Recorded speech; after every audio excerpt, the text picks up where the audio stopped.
केसीआर से मुतालबा करना तो बेकार है, क्योंकि अब खास तौर से तेलंगाना स्टेट वक्फ बोर्ड के ऊपर हमारे गवर्नमेंट ऑफ इंडिया की थर्ड आई रखी हुई है।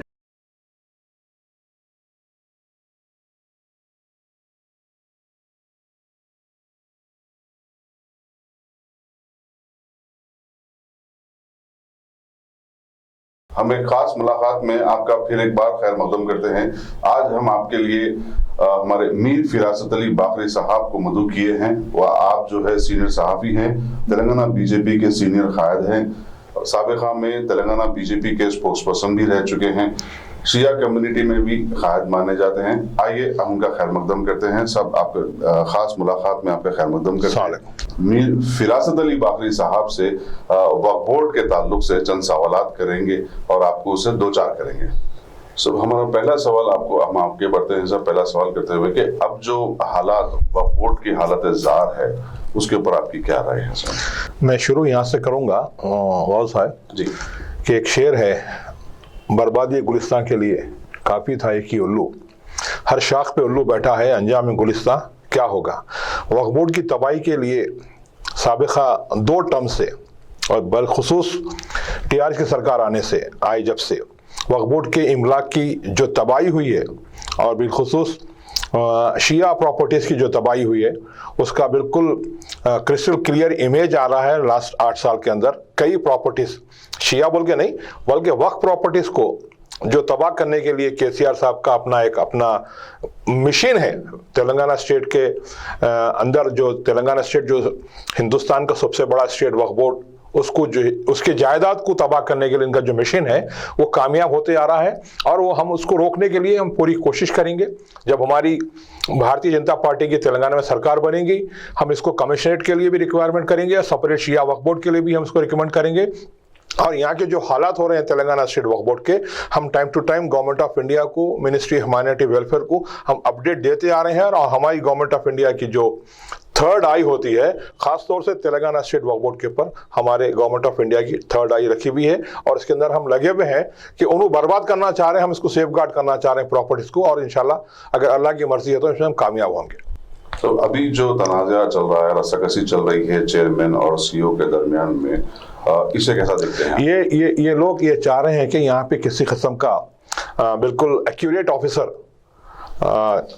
चाहे वो आईएएस ऑफिसर हो, चाहे आईपीएस ऑफिसर हो, चाहे आईआरएस ऑफिसर हो, चाहे आईएफएस ऑफिसर हो, जो भी ऑफिसर तेलंगाना स्टेट गवर्नमेंट यहाँ पे डिप्यूट करती है, और स्टेट वक्फ बोर्ड का जो मैंने आपको शेर से आगाज किया, हर शाख पे उल्लू बैठा है, तो वहां पे जो लोग बैठे हैं वो लोग ये नहीं चाह रहे कि वहां पे किसी किस्म का मामला क्रिस्टल क्लियर, बिल्कुल इमेज क्लियर के हिसाब से कोई काम हो वहां पे। ये लोग खुद पूरा वक्फ बोर्ड, चाहे चेयरमैन हो, चाहे मिनिस्टर हो, चाहे तेलंगाना स्टेट गवर्नमेंट हो, ये पूरे वक्फ बोर्ड की इमला की तबाही करने पूरे कलर्ड है लोग इन्वॉल्व है इसके अंदर। तो ये लोग नहीं चाह रहे कि वहां पे आके किसी किस्म का ऑफिसर काम कर सके। उसी की वजह है जो हमारे शफी साहब को नॉमिनेट यहाँ पे डिजिग्नेट किया गया था, शफीउल्लाह साहब आईएएस ऑफिसर को, आईएफएस ऑफिसर को, उन्होंने जो है वहां पे काम करने से इनकार कर दिया, जबकि उनको वहां पे काम करना चाहिए था। मेरी रिक्वेस्ट ये थी कि एक अगर आप वहां जाके कोई चीज को साफ करने की, साफ नीयत से काम करने की कोशिश करेंगे तो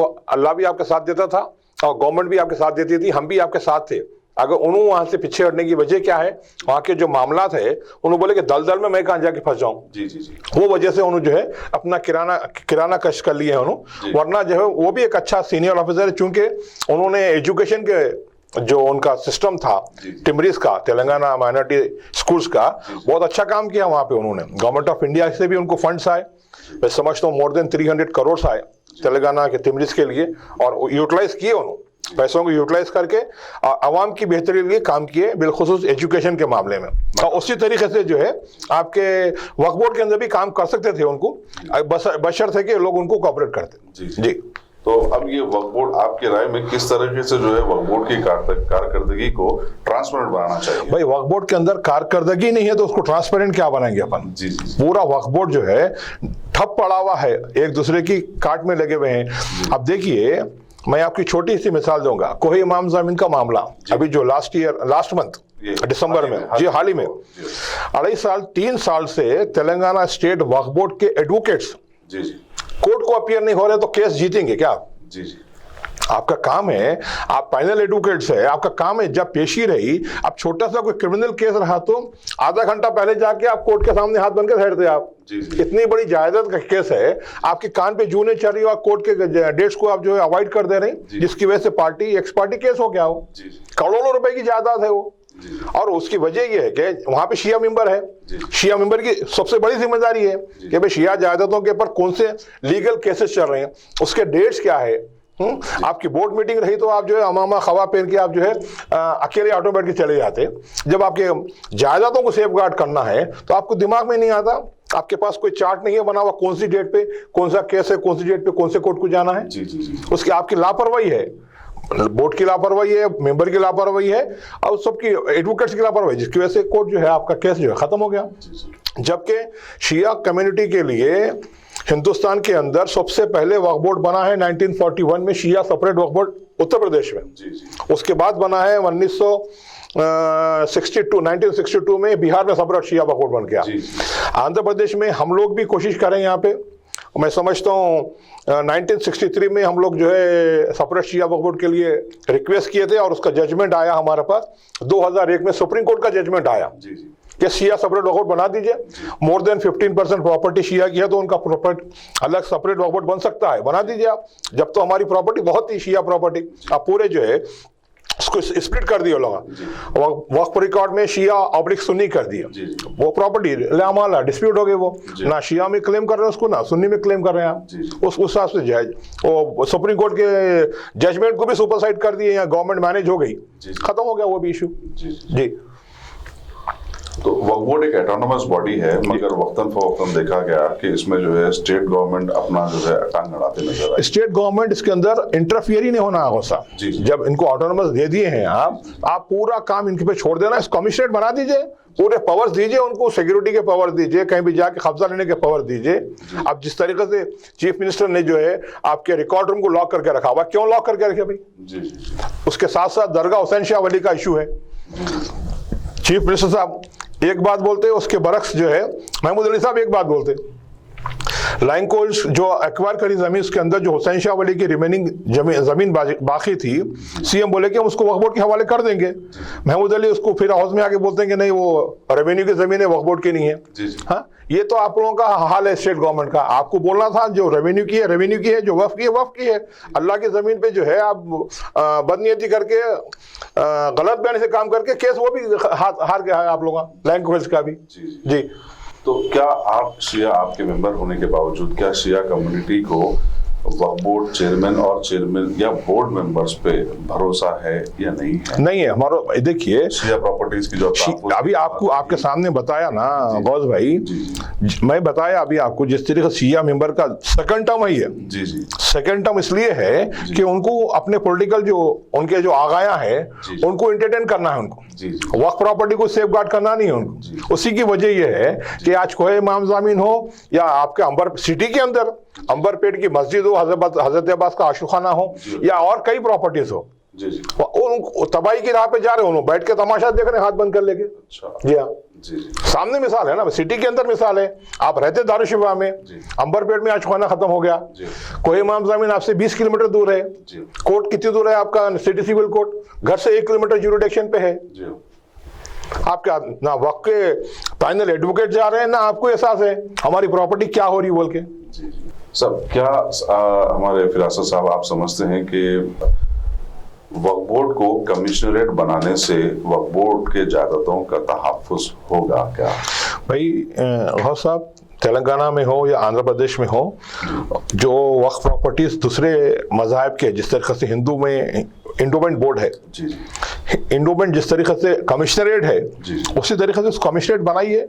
और वक्फ बोर्ड को सेफगार्ड करना, अगर हुकूमत सीरियस होती है इसके अंदर, जिस तरीके से साबिक़ा में जो सीनियर IPS ऑफिसर्स काम किए हैं, जैसा हमारे ऐसे हुदा साहब काम किए हैं, इकबाल साहब काम किए हैं, आप अगर वक्फ बोर्ड के अंदर गुंजाइश नहीं है तो इसके अंदर गवर्नमेंट ऑफ इंडिया को रिक्वेस्ट करिए आप कि इसके अंदर तरमीम करके आप जो है सीनियर मोस्ट जो नॉन करप्ट ऑफिसर्स है, जो कम्युनिटी के लिए हमदर्दी रखते हैं, वक्फ प्रॉपर्टीज के लिए अपनी कुछ हेल्प करना चाहते हैं, अपने जिस तरीके से ऐसे हुदा साहब के पीरियड में जब उन्होंने स्पेशल ऑफिसर थे, वक्फ बोर्ड के राइट हैंड की और लेफ्ट हैंड की दोनों प्रॉपर्टी उन्होंने अपने पीरियड में उसका कब्जा लिए। अच्छा, चाहते तो उन्होंने भी काम करके बिस्तारा बोरिया बनकर बगल में बैग लगा के निकल जा सकते थे मगर उनको वक्फ प्रॉपर्टी से और माइनॉरिटी के इंस्टीट्यूशन से उनको हमदर्दी थी, जिसकी वजह ये है कि आज दोनों प्रॉपर्टीज आपके कब्जे में है। वो कब्जा लेके भी बेफैज हो गया।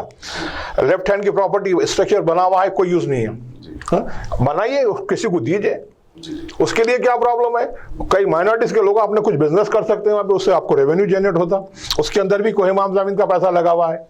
आज कोई इमाम ज़मीन के पास जो है फंड्स नहीं है, बोल रहे हैं आप, उसका पैसा पूरा आपकी बिल्डिंग में लगा हुआ है, आप उसको यूटिलाइज करिए।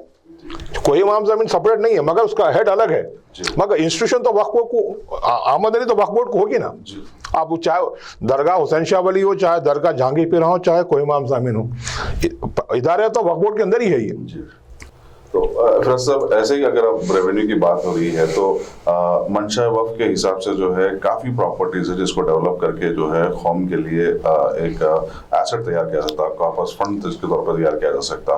तो आप क्या समझते हैं कि ये वक्फ बोर्ड या बोर्ड मेंबर क्यों नहीं कर रहे हैं? भाई इनको अपना जहाँ मफाद दिख रहा है, जहाँ इनका मफाद है वहाँ ये लोग काम करेंगे, जहाँ इनका मफाद नहीं है वहाँ काम नहीं करेंगे। इन्हों मफाद आमा के लिए काम नहीं कर रहे हैं, हाँ पर्सनल मफाद के लिए काम कर रहे हैं। इससे पहले मैं समझता हूँ हमारे नकवी साहब जो मिनिस्टर थे गवर्नमेंट ऑफ इंडिया में, उन्होंने कई प्रपोजल भेजे, आपके पास कौन से प्रॉपर्टीज है बताइए, उसके अंदर हम क्या कंस्ट्रक्शन कर सकते हैं। उनके पास फंड्स है, 5,500 करोड़ रुपए का फंड है गवर्नमेंट ऑफ इंडिया के पास माइनॉरिटी पे खर्चा करने का। हमारे पास फंड्स यूज नहीं हो रहे क्योंकि ऑफिसर ऐसे बैठे हुए हैं, फंड्स को अलोकेट होने के बाद भी खर्चा नहीं कर रहे, फंड्स को वापस भेज दे रहे हैं। गवर्नमेंट जो है पीठ थपक रही है। अच्छा ऑफिसर है, जिससे आपके पास मिसाल है खान साहब की, तेलंगाना में अभी 2 साल फिर एक्सटेंशन दे दी उनको। वजह वही है कि आप माइनॉरिटी के फंड्स को यूटिलाइज नहीं करने दे रहे हैं आप। चाहे वो आपके कौन से इंस्टीट्यूशन है, माइनॉरिटी फाइनेंस कॉर्पोरेशन के जो ऑप्शन है आपके, उसके अंदर क्या फंड्स यूटिलाइज हो रहा, कुछ भी नहीं हो रहा। 2,000 करोड़ के ऊपर का मैं समझता हूँ तेलंगाना का बजट है, उसके बावजूद पूरा पैसा वापस जा रहा। क्या यूटिलाइजेशन कर रहे हैं? अभी एक 50 करोड़ रुपए देते वो तो मुसलमानों के बेचारे गरीब लोगों की लाइन लगी, उसमें भी आज तक कुछ भी रिजल्ट नहीं आया जी। तो क्या अब ये हालत को देख के तेलंगाना में भी आप शिया वक्फ बोर्ड को अलग, शिया प्रॉपर्टीज को अलग करके शिया वक्फ बोर्ड को दे देने के भाई गौर साहब, हमारा मुतालबा तो मेरे पास जो रिकॉर्ड है वो रिकॉर्ड के मुताबिक 1963 से सेपरेट शिया वक्फ बोर्ड का जब मैं पैदा भी नहीं हुआ था, मेरी पैदाइश 1968 की है, उससे पहले से सेपरेट शिया वक्फ बोर्ड का मुतालबा है हमारा। जब आंध्र प्रदेश अलग हो गया, आंध्र प्रदेश अलग होने के बाद, फॉर्मेशन होने के बाद 1963 में हमारा ऑलरेडी केस हो गया था। उसके अंदर 1989 में जो है हमारे को डायरेक्शंस भी आ गए थे हाई कोर्ट से।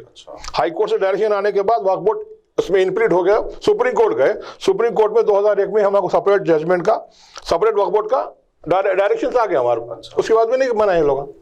तो क्या वजह हो सकती नहीं बनाने की? कलर हो गया, लोग उसमें भी इन्वॉल्व हो गए, मैनेज हो गए। अब आप ये बीजेपी हुकूमत से हो या केसीआर से हो, भाई केसीआर से मुतालबा करना तो बेकार है, क्योंकि अब मैं समझता हूँ 1-2 महीने में सरकार खत्म होने वाली है और नेक्स्ट इलेक्शन में बीजेपी सरकार आएगी तो हम सेपरेट शिया वक्फ बोर्ड भी बनाएंगे। और अब जो प्रेजेंट वक्फ बोर्ड है उसको हम कमिश्नरेट बनाने के लिए, हम अपने मैनिफेस्टो में रखने के लिए हमारे जो पार्टी के आला हुकाम है, आला ओहदेदार है, जैसा हमारे जेपी नड्डा जी है, BL संतोष साहब है, बंडी संजय है, किशन रेड्डी साहब है, जो भी नेशनल लीडर्स है, हम उनको रिक्वेस्ट करेंगे कि क्योंकि हमारा नारा है, भारतीय जनता पार्टी का, प्राइम मिनिस्टर का नारा है, सबका साथ, सबका विकास, सबका विश्वास, और हमको प्रयास करना है, सबका प्रयास बोल रहे हैं। हम जब प्रयास करेंगे तो हम सेपरेट वक्फ बोर्ड भी बनाएंगे, वक्फ बोर्ड का कमिश्नरेट भी बनाएंगे, जो हमारे से हो सकता है। क्योंकि आज प्राइम मिनिस्टर फिर बोल रहे हैं कि माइनॉरिटीज को सपोर्ट करो, माइनॉरिटीज को खरीब करो, बल्कि हम माइनॉरिटीज खरीब करने के लिए जो upliftment programme government of India के होते हैं, चाहे वक्फ बोर्ड के जरिए से हो, चाहे माइनॉरिटी फाइनेंस कॉर्पोरेशन के जरिए से हो, चाहे हज कमेटी के जरिए से हो, या और जो भी आपके इदारे हो माइनॉरिटीज के, उसके अंदर फुल फ्लेज जो है भारतीय जनता पार्टी जिस तरीके से यूपी में काम कर रही है, तेलंगाना में भी काम करेगी।